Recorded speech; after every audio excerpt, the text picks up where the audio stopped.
హిందువుల వ్యతిరేకి అయితే హిందువుల ఆడబిడ్డని ఎందుకు పెళ్లి చేసుకుంటాను నేను?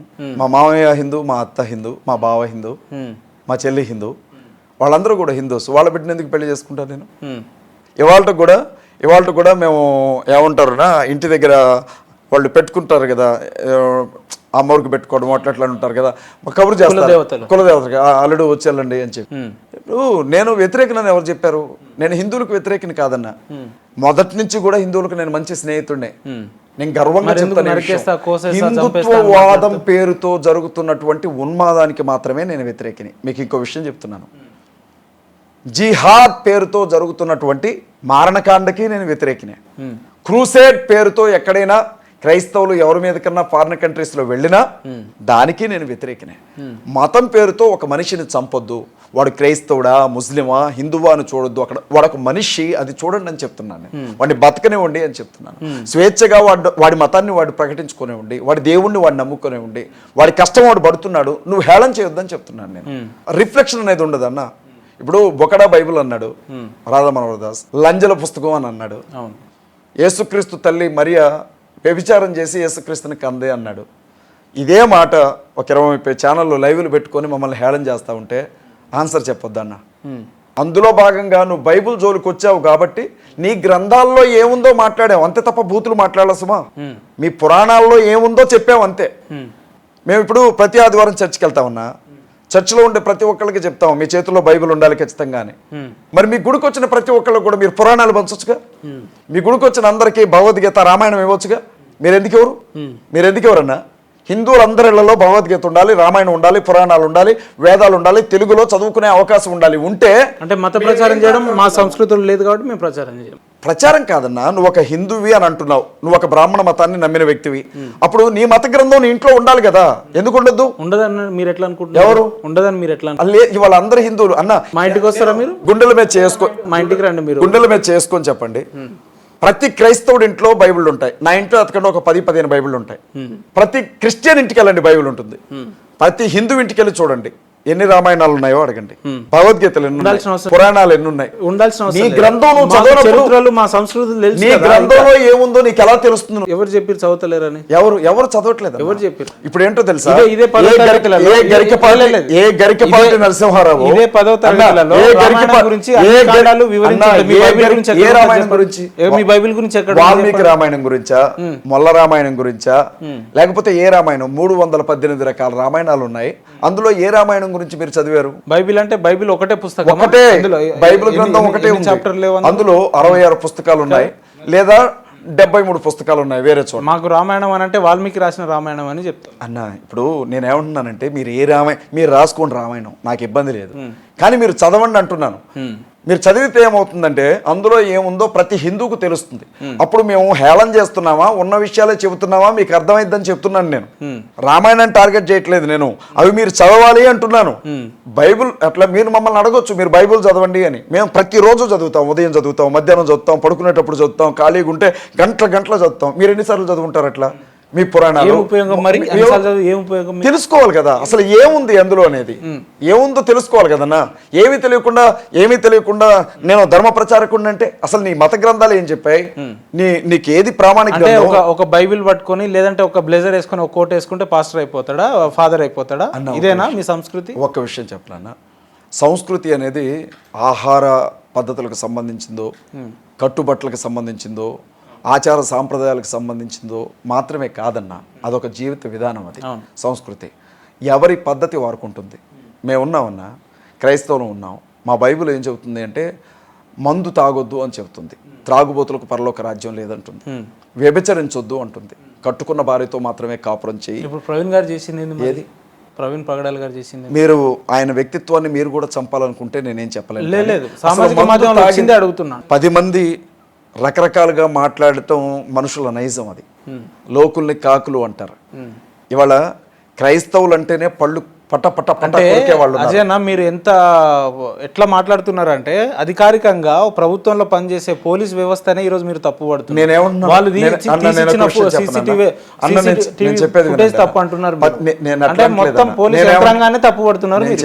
పోలీస్ యంత్రాంగాన్ని తప్పుపడడం కాదు, నేను వాళ్ళని ఎప్పుడు గౌరవిస్తా. నేను ఏమంటున్నంటే 15 గంటల CCTV ఫుటేజ్ లో ఆయన ముఖాన్ని ఒకసారి చూపించండి, మేము నమ్ముతా ఉంటున్నాం.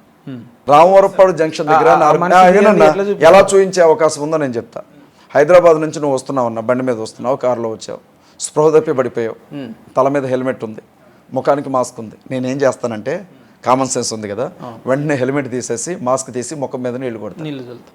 రామవరపాడు దగ్గర ఒక మనిషి బండి మీద నుంచి పడిపోతే అతను పక్కన కూర్చోబెట్టి 4 గంటలు అతను అక్కడే ఉంటే హెల్మెట్ తీలా, మాస్క్ తీలా, పడుకున్న మనిషి హెల్మెట్తోనే పడుకున్నాడు అన్న 4 గంటలు. ఎవరికి చెప్తున్నారన్న కథలో ఎవరికి చెప్తున్నారు? మీకు ఓ విషయం చెప్తాను. ఇవాళ యాక్సిడెంట్ అని వీళ్ళు అంటున్నారు కదా, మనిషి చనిపోయిన రోజు అది హత్య అనొద్దు, యాక్సిడెంట్ అనొద్దు, ఆయన చనిపోయిన రోజే విషయం బయటకు వచ్చిన రోజు హమారా ప్రసాద్ ఫేస్బుక్లో ఒక పోస్ట్ పెట్టాడన్న.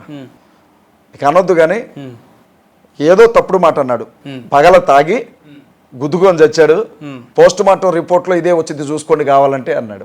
అప్పటికి ఇన్వెస్టిగేషన్ జరగల, సీసీటీవీ ఫుటేజ్లు బయటికి రాలా, పోస్ట్ మార్టం జరగల, పోలీసులు ప్రెస్ మీట్ పెట్టలా. అతనికి ఎలా తెలుసు అన్న హమారా ప్రసాద్కి? ఎలా తెలుసు? ప్రవీణ్ పగడాల గారు ఫోన్ చేసి, అరే హమారా ప్రసాద్, అరే వరాహ ప్రసాద్, అరే పంది, నేను మందు తాగుతున్నారా, యాక్సిడెంట్ చేసుకొని చచ్చిపోయేలా ఉన్నా అని చెప్పాడు. అంటే ప్రవీణ్ గారు నేనే హత్య చేసి ఉంటాడు మీరు? నాకు నమ్మకం ఉందన్న, నాకు నమ్మకం ఉంది. ఖచ్చితంగా హమారా ప్రసాద్ బ్యాచ్ హస్తం ఏదైనా ఉండొచ్చు అని నేను నమ్ముతున్నాను. ఎందుకంటే వాళ్ళు పెద్ద స్టేట్మెంట్ అంటారా, చాలా పెద్ద స్టేట్మెంట్ ఇది. అయినా వాళ్ళు పెట్టినటువంటి స్టేట్మెంట్లు నా దగ్గర ఆధారంగా ఉన్నాయి. చాలా ఇబ్బంది అయితే నాకే ఇబ్బంది కాదు. ఫేస్బుక్ లో వాళ్ళు పోస్ట్ పెట్టారా లేదా, ఫేస్బుక్ లో హమారా ప్రసాద్ అయితే ఈయననే చంపినారని కరెక్ట్. వినండి, ఫేస్బుక్ లో వాళ్ళు పోస్ట్ పెట్టారా మాట్లాడుతున్నారు మీరు? నా ఫోన్ ఇవ్వండి ఒకసారి. హమారా ప్రసాద్ పెట్టినటువంటి పోస్ట్ నేను మీకు చూపిస్తాను. అంటే మీరు మతాల మధ్య చిచ్చు పెట్టడానికి మీరు ఇటువంటి మాటలు అంటే హమారా ప్రసాద్ ఏదైనా మాట్లాడొచ్చు, కానీ ఇలా మాట్లాడు అంటే మతాల మధ్య ఆయన ఏమన్నాడు? ఏమైంది? తాగి చనిపోయింది. ఎలా చెప్తానంటున్నా నేను? తాగే చచ్చిపోయాడు అని చెప్పాడు. కావచ్చు అన్న, తాగే చచ్చాడు కావచ్చు, కన్ఫర్మేషన్ ఇచ్చారు. ఇప్పుడే చూపిస్తాను. మీరు లైన్ లో ఉండండి, దీన్ని జూమ్ చేయండి. ఎందుకన్నా మనుషులు పిచ్చోళ్ళని చేస్తారు మీరు. ఏమంటారన్నా, స్క్రీన్ షాట్ పిక్చర్స్ ఉంటాయి కదన్నా, అవి ఎలా చూడాలి? స్క్రీన్ షాట్ చూడండి దయచేసి. నన్ను ఒక ప్రశ్న అడిగారు, హమారా ప్రసాద్ ఆ స్టేట్మెంట్ పెట్టాడా, మీరు ఎందుకని మతాల మధ్యన చిచ్చు పెడుతున్నారు అని. ఇప్పుడు నేను యాంకర్ గారికి ఇస్తున్నాను, అక్కడ ఏముందో ఆయన చదివి వినిపించాలి. లేదు, మీకు అనుమానం ఉంది కాబట్టి మీరే చదవాలి, పెద్దగా చదవండి. చలో, హమారా ప్రసాద్ ఫేస్బుక్ పేరుతో అది చూపించండి. అటు పోస్ట్ మార్టం రిపోర్ట్ ఖచ్చితంగా ఏమని వస్తుందంటే చదవండి, భూతైనా చదవాలి, చదవండి.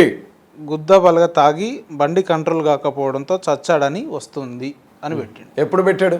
6 days బ్యాక్. వాడికి ఎట్లా తెలుసు అని అడుగుతున్నా నేను. అది కన్ఫర్మేషనా లేకపోతే స్టేట్మెంట్ ఇచ్చాడా లేకపోతే అనుమానం అన్నాడా? అనుమానం అన్నాడా, స్టేట్మెంటా? ఇప్పుడు ఏం మాట్లాడతారు మీరు? ఎందుకని పాస్టర్స్ చెప్పే ఏమైనా కూడా అబద్ధాలు, మిగతా అన్ని నిజాలు అని హిందువులను భుజాల మీద మోస్తున్నారు? హమారా ప్రసాద్ దగ్గర ఎంత తీసుకున్నారు మీరు? అది ఆయన ఫేస్బుక్ పేజ్ లో. ఆయన కాకపోతే అబ్బా అన్న, ఆయన రెడ్ టీవీ ఇంటర్వ్యూలో అడిగారు, మిగిలిన ఇంటర్వ్యూలో అడిగారు. హమారా ప్రసాద్ దగ్గర మీరు ఎంత తీసుకున్నారు అన్నారు. ఒక మాట, మీరు ఎంత తీసుకున్నారు? మీరు ఎట్లా అడుగుతున్నారు? నా ఇంటర్వ్యూ రన్ మీరు నాకు ఎంత ఇచ్చారు? ఎవరు? మీరు నాకు ఎంత ఇచ్చారు అన్న? మీ మనసు బంగారం, ఇది వేరు. మీరు నాకు ఎంత ఇచ్చారు? మీ మనసు బంగారం, ఇది వేరు. నేనేమంటున్నా అంటే, హమారా ప్రసాద్ ఫేస్బుక్ లో పెట్టాడో నిజంగా చూపించమంటే 6 రోజుల క్రితం పెట్టింది నేను మీకు చూపించాను, మీరే చదివారు. చెప్పలేదు కదా ఆయన ఫేస్బుక్ లో పెట్టాడు. రెడ్ టీవీ ఇంటర్వ్యూలో నువ్వు ఇలా ఎందుకు పెట్టావంటే ఖచ్చితంగా అదే వచ్చింది రిపోర్ట్ చూసుకోని అన్నాడు. రెడ్ టీవీ ఇంటర్వ్యూలో లైవ్ ఆయన మాట్లాడాడు, సిసిటీవీ ఇంటర్వ్యూలో మాట్లాడాడు. వీళ్ళకి ఎలా తెలుసు అంటున్నాను నేను. బ్రో, ఒకటి పక్షపాతం చూపించకండి దయచేసి, మీ కాళ్ళు పట్టుకుంటా. నిజాయితీగా మాట్లాడండి. కరుణాకర్ సుగ్గున ఇదే మాట మాట్లాడు, లలిత్ కుమార్ ఇదే మాట మాట్లాడు, ధర్మ మార్గం భాస్కర్ రాజు అయితే ఏకంగా వాడు మందు తాగాడో డ్రగ్స్ తిన్నాడో ఎవరికి తెలుసు అన్నాడు. ఎట్లా తెలుసు వీళ్ళకి? నేనేమన్నానంటే ఫస్ట్ డే బిగినింగ్ డే వీళ్ళు ఎట్లా మాట్లాడతారంటున్నాను నేను. సరే, యాక్సిడెంటే బ్రో, యాక్సిడెంటే జరిగింది, ఏదో బండి కొట్టేసి వెళ్ళిపోయింది అనుకుందాం.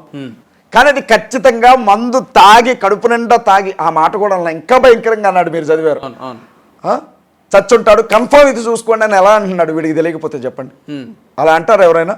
నేనైతే ఏమంటానంటే, ఒకవేళ హమారా ప్రసాదే చచ్చిపోయి ఉంటే ఆ పందిగాడు కడుపు నిండా తాగి బార్ షాప్ లో, వాడికి అలవాటు ఉంది కదా, సాయంత్రం కాగానే దున్నపోద్దు అయినట్టు తాగుతాడు, ఎక్కడన్నా పడి చచ్చాడేమో, అది నా అనుమానం అంటాను. ఒకవేళ తాగాడేమో చచ్చాడేమో అని అంటారు, కానీ ఖచ్చితంగా తాగే చచ్చాడు, ఇదే రిపోర్ట్ పోస్ట్ మార్టంలో వచ్చింది చూడండి అని నేను అడ చెప్తాను బ్రో. అంటే ఏమంటున్నారు మీరు, వాళ్ళే చంపారు అనుకుంటారు ఎట్లా?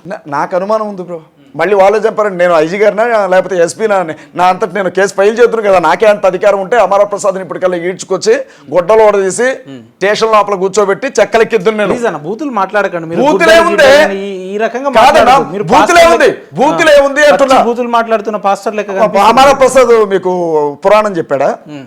కావ్యం ఏమన్నా రాశాడా ఏంటి అమర ప్రసాద్ అందులో? కావ్యం ఏమన్నా రాశాడా? భగవద్గీత రాశాడా అందులో? ఏమంటున్నాడు అమర ప్రసాద్? ఏం మాట్లాడాడు? ఎప్పుడైనా అమర ప్రసాద్ని అడిగారా, ఎరా పంది ఏం మాట్లాడుతున్నావు నువ్వు అని ఎప్పుడైనా అడిగారా? వాడు మాట్లాడింది మీకు ఎందుకన్నా అంత అమృతంలాగా కనపడుతుంది చెవులకి? నేను మాట్లాడితే కోపం వచ్చేస్తుంది ఎందుకు మీకు?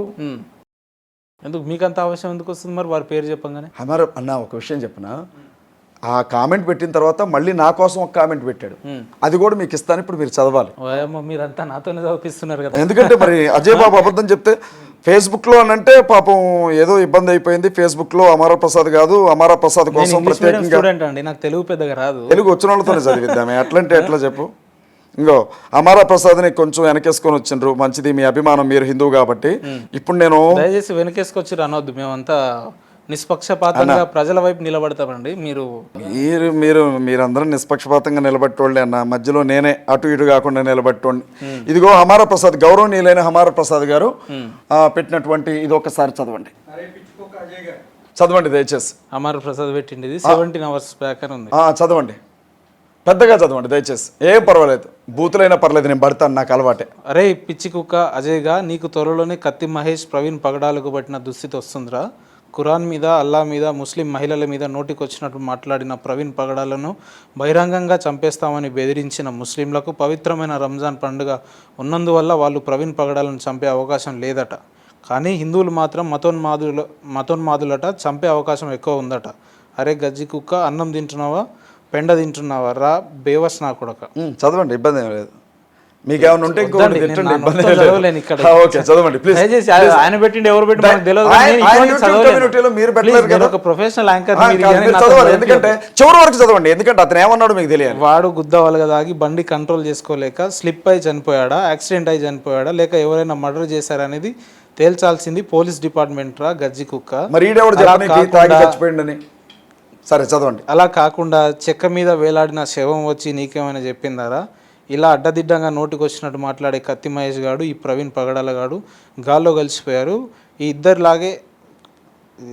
ఇద్దరిలాగే నువ్వు కూడా త్వరలో వీళ్ళిద్దరి దగ్గర చేరుకుంటావని అనిపిస్తుందిరా నాకు అని పెట్టిండు. సంతోషం, మీరు ఇప్పుడు సంతోషపడ్డరా నాతో చదివించారు మీరు? ఎందుకంటే అవి లేదంటున్నారు కదా. మీకు ఇక్కడ ఒక విషయం చెప్తాను, అజయ్ బాబుకి నెట్ నాలెడ్జ్ అసలు లేదు. నాకు తెలిసిందల్లా ఒకటే, నా ఫోన్లో వీడియో తీసుకోవడం, ఆ కైన్ మాస్టర్లోకి వెళ్ళి వీడియో ఒకటి చేసుకోవడం, అది అందులో ఎడిటింగ్ కూడా ఉండదు. మళ్ళీ అందులో నాకు ఎడిటింగ్ ఉంటే కట్ చేయటం ఎట్లాగో తెలియదు నాకు. యాజ్ ఇట్ ఈస్కి ఏం మాట్లాడానో ఆ ముందు వెనక కొంచెం తెలిసింది, అది ఒకటి కట్ చేయటం ఒకటి తెలుసు. పేరు పెట్టేసుకొని వీడియో అప్లోడ్ చేస్తాను, ఎంతకంటే ఎక్కువ తెలియదు నాకు.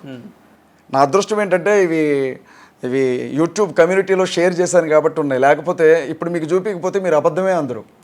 ఇట్లాంటివి నేను మీకు ఇంకొకటి చూపిస్తాను చూడండి. అయ్యో మీరు చదువు, ఈసారి మీరే చదువుతారు ఈసారి బ్రదర్, ఎందుకంటే కాదన్నా అన్ని బూతులు లేవు. ఇది ఒకసారి చూడండి, ఇది చిన్న తరణి అని బీజేపీ లీడర్ ఆయన ఫేస్బుక్ పేజ్లో పెట్టింది, అదొకసారి. చిన్న తరణి బీజేపీ నిత్యం హిందూ గ్రంథాలపై, దేవీ దేవతలపై విషం కక్కుతూ క్రైస్తవ సమాజంలో దేశద్రోహ విత్తనం నాటే పాస్టర్ ప్రవీణ్ పగడాల ఆకస్మిక మరణం. విజయవాడ రాజమండ్రి హైవేపై రోడ్ యాక్సిడెంట్లో చనిపోయినట్లుగా ప్రాథమిక సమాచారం. బతికినన్నాళ్ళు అశాంతితో రగిలిపోయిన అతని ఆత్మకైనా శాంతి కలగాలని కోరుకుంటున్నాను. నెక్స్ట్ పాస్టర్ అజయ్ బాబు గాడు. ఇప్పుడు చెప్పండి అన్న, నేను అబద్ధం బాగా గ్రౌండ్ లెవెల్ బాగా వర్కౌట్ చేసినట్టున్నారు. వర్కౌట్ కాదన్నా, ఇవి నేను తీసినవి కాదు, జనాలు నాకు పంపించినవి. అన్న నీ పరిస్థితి ఎట్లుందో చూడు అని. నిన్న ఒక విలేజ్లో, ఒక మారుమూల గ్రామంలో ఒక ఆడబిడ్డతో మాట్లాడుతుంటే ప్రవీణ్ అన్న చూసుకుంటే ఇది మాకు చివరి ఇంటర్వ్యూ కావాలి మరి అన్న. ఈ లెక్కన మీకు వచ్చిన మెసేజ్లు చూసుకుంటే మీరు నాకు ఇచ్చే లాస్ట్ ఇంటర్వ్యూ అనుకుంటా. కనీసం నేను చనిపోయిన తర్వాత అయినా మీకు ప్రశాంతంగా రీజనబుల్గా మాట్లాడాలనిపిస్తే సంతోషమే, అందుకన్నా నా చావు ఉపయోగపడుతుంది. అంత పెద్ద మాట్లాడాల్సి లేదు. ఎందుకు అంత థ్రెటనింగ్ లో ఉన్నారు మీరు? అంత ఎందుకు టార్గెట్ అయ్యారు అని తెలియదా? మీ ఛానల్లో నేను కూర్చున్నప్పుడు 30 లక్షల మంది చూశారు. నేనేం మాట్లాడానో విన్న వాళ్ళలో సత్యం అర్థమైన వాళ్ళు స్నేహితులయ్యారు, తప్పు మాట్లాడిన అనుకున్న వాళ్ళు శత్రువులు అయ్యారు. ఇట్లా వందల ఇంటర్వ్యూలు చిత్రం ఏంటంటే మన ఇద్దరి మీద కేసులు పెట్టిరు. మీ మీద నా మీద కూడా కేసు అన్నారు. మళ్ళీ బ్లాంకులు ఇచ్చారు ఏదో క్వశ్చన్ పేపర్కి ఇచ్చినట్లు అవును. అన్న విషయం ఇది నా విషయం. నేను ఎప్పటికీ కూడా ఒకటే చెప్తా ఉన్నా, రాజేష్ మహాసేన లాంటి వాళ్ళు, హమారా ప్రసాద్ లాంటి వాళ్ళు నా పతనాన్ని ఎంత కోరుకున్నా. ఇందాక ఇంటర్వ్యూలో మీరు ఓ మాట అన్నారు, ప్రవీణ్ పగడాలన్న నాకు గతంలోనే చెప్పిండు మనం క్రైస్తవ సమాజం ఏకం కావాలి, నాకు ప్రాణాపాయ స్థితి ఉందని చెప్పినా నమ్మలేదు నా సమాజం అని చెప్పిండు. తెలియక ఒక మంచి వ్యక్తిని, మహోన్నతమైన వ్యక్తిని మనం పోగొట్టుకున్నాం. తెలిసి మీలాంటి వ్యక్తిని పోగొట్టుకోవడానికి మీ సమాజం సిద్ధంగా ఉందా, లేదంటే ఇప్పటికి కూడా? నేను ఇప్పుడు ఓపెన్గా చెప్తున్నాను, ప్రవీణ్ పగడాల అన్న చనిపోయారు కదా, అజయ్ బాబును కూడా చంపండి, ఆ తర్వాత దేశంలో ఏం జరుగుతుందో చూడండి. నేను ఇంకేం మాట్లాడిన విషయం గురించి. నన్ను కూడా చంపమనండి, ఆ తర్వాత దేశంలో ఏం జరుగుతుందో చూడమని. అంటే మిమ్మల్ని చంపలేరు అని చెప్పి. మనిషి ప్రాణం ఖచ్చితంగా దేవుని చేతుల్లో ఉంటుందన్న. నేను మిమ్మల్ని చంపాలనుకుంటే అంత తేలిక కాదు, మీరు నన్ను చంపాలనుకున్నంత తేలిక కాదు. ఆ ప్రాణం తీయాలని పోసినవాడు అనుకోవాలి, అప్పుడు మాత్రమే మనిషికి అవకాశం దొరుకుతుంది. ఇప్పుడు చాలా మంది అనుకుంటున్నారు, ఆశపడుతున్నారు అజయ్ బాబుని చంపాలి అని. నేనేం తప్పు చేయలేదు. ఆశపడుతున్నారు, ఎవరింట్లో దొంగతనం ఆశపడుతున్నారు, చాలా మంది ఆశపడుతున్నారు. నేను ఎవరింట్లో దొంగతనం చేయాలి, వాళ్ళకి వచ్చే లాభం ఏంటి? ఎవరు మాట్లాడే ఒక గొంతు ఉండదు కదన్న. ఎందుకు లేదు? క్రైస్తవంలో చాలా మంది మాట్లాడే వ్యక్తులు. మాట్లాడే ఒక గొంతు ఉండదన్న, మాట్లాడే ఒకే ఒక్క గొంతు ఉండదుగా అనలేదు నేను. మాట్లాడుతున్న వారిలో ఒక గొంతు అయితే ఉండదుగా. అట్లా ఎంతమందిని చంపేస్తారు మరి? ఎంతమందిని అంటే వాళ్ళ ఇష్టం. అధికారం వాళ్ళ చేతుల్లో ఉంది, పోలీస్ వ్యవస్థ వాళ్ళ చేతుల్లో ఉంది, డబ్బు వాళ్ళ చేతుల్లో ఉంది, వ్యవస్థను మేనేజ్ చేయగలిగిన శక్తి ఉంది.